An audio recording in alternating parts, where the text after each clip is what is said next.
السلام عليكم ورحمة الله وبركاته. أهلا بيكم حبايبي في قناتكم قديم وجديد. يا رب تكونوا في أحسن حال.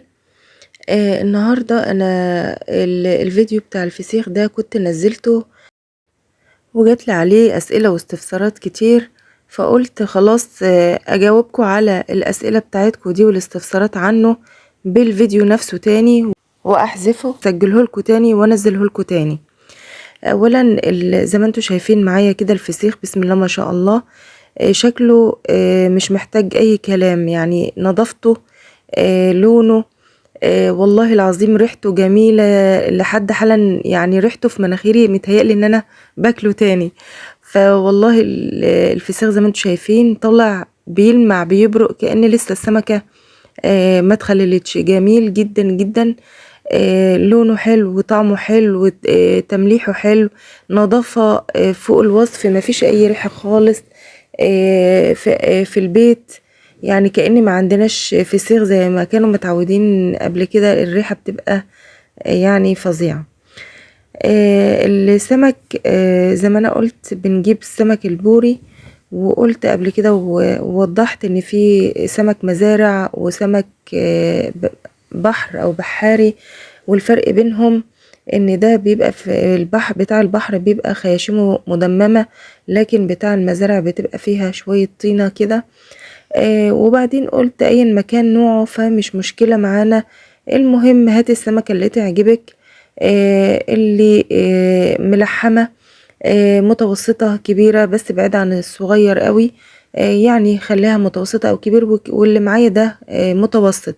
اولا اللي قدامكم دوت ما كانش صابح، لان اللقطة بتاع السمك الصابح راحت مني صراحة. فقدامكم ده بعد ما انا سبته بقى، زي ما انا قلت لازم نسيبه بعد ما بنغسله كويس قوي قوي، وخصوصا من عند الخياشيم بنسيبه كده ايه نص يوم يوم. طبعا الوقت اللي انا كنت مخلله فيه كان لسه، كنا لسه يعتبر في الشتاء، يعني كنا لسه في البرد، يعني كان الجو كويس يعني مش حر، فانا بقول نص يوم او يوم على اساس الجو اللي احنا كنا فيه.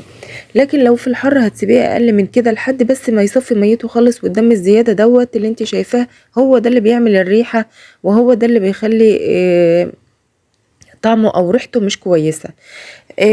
بنفضل سايبينه كده لحد ما يصفي بقى الميه دي، فبنلاقي السمكه طريت زي ما هي في ايدي كده، والسلسله ثابت من اللحم.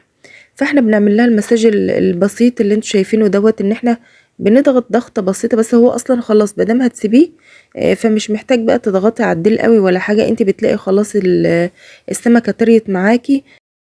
بس نكون حريصين اثناء العمليه دي انه يكون في مكان امن نضيف، يعني مش في التلاجة ولا حاجه، لا بره زي ما احنا بنقول في اي حاجه عندك، بس بتغطيه يا بشاشه يا بغطا عشان ما يوصلوش اي ميكروب ولا اي حاجه.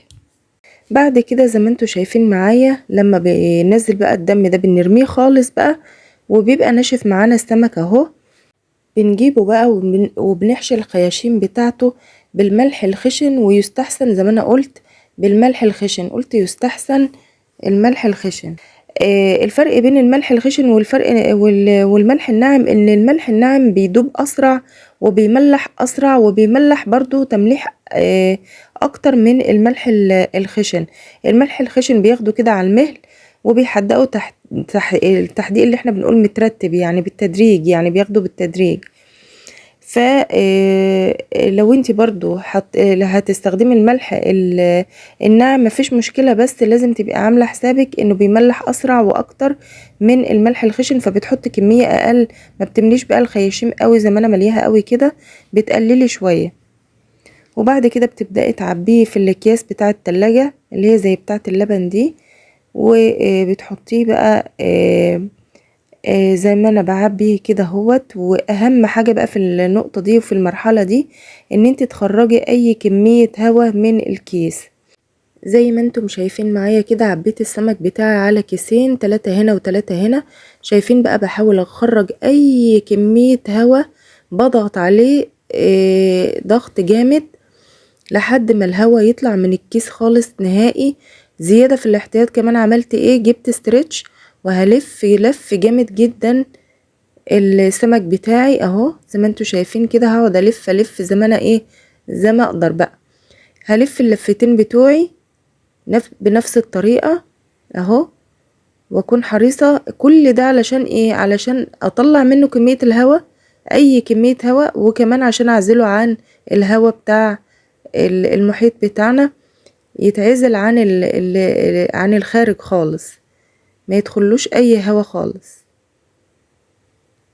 واللفة كمان الجامدة دي بتخلي طبعا اي كمية مية كمان لسه فيه بتنزل، هي دي بقى المية اللي هيتخلل فيها المية النظيفة الحلوة، اللي هي طبعا ايه، بعد ما نزلنا كمية الدم والمية الزيادة بتنزل بقى مية جميلة وريحتها حلوة ولونها حلو كمان، بتخلي لونه جميل معانا زي ما هو.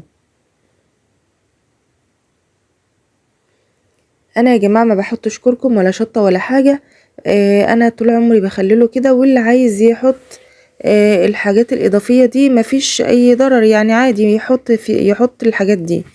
اما بالنسبة لموضوع المناديل اللي الناس شافوه مؤخرا، والمناديل اللي في الخياشيم والحاجات دي كلها، انتي بس بتسيبيه يتصفى من المية بتاعته زي ما انا قلت،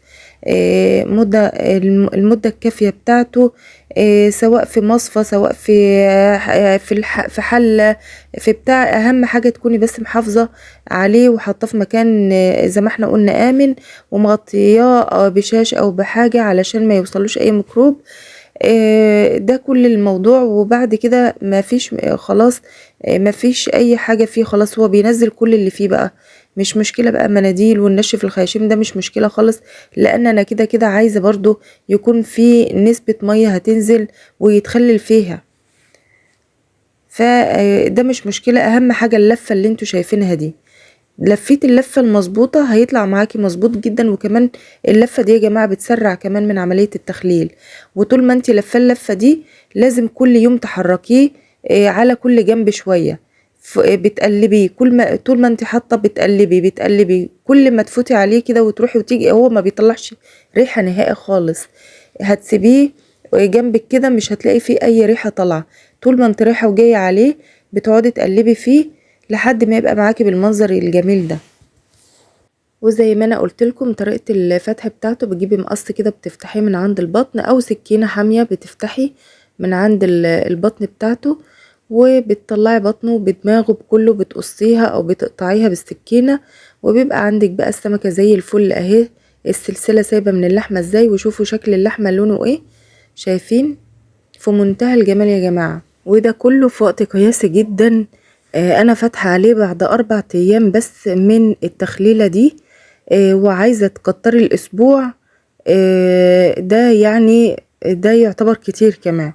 بعد ال4 ايام والله يا جماعة فتحت لقيته زي ما انتوا شايفين، والطعم الريحة مش قادرة اوصف لكم جماله قد ايه. وبكده تقدري تعمليه في اي وقت من السنة على راحتك، بالطريقة السهلة البسيطة الجميلة دي. ويا رب اكون جاوبت على جميع التساؤلات والاستفسارات، وكان الشرح اوضح المرة دي. وما تنسونيش بقى في اللايك والاشتراك في القناة، والدعوة الحلوة منكم ليا ولأولادي بصلاح الحال. والسلام عليكم ورحمة الله وبركاته.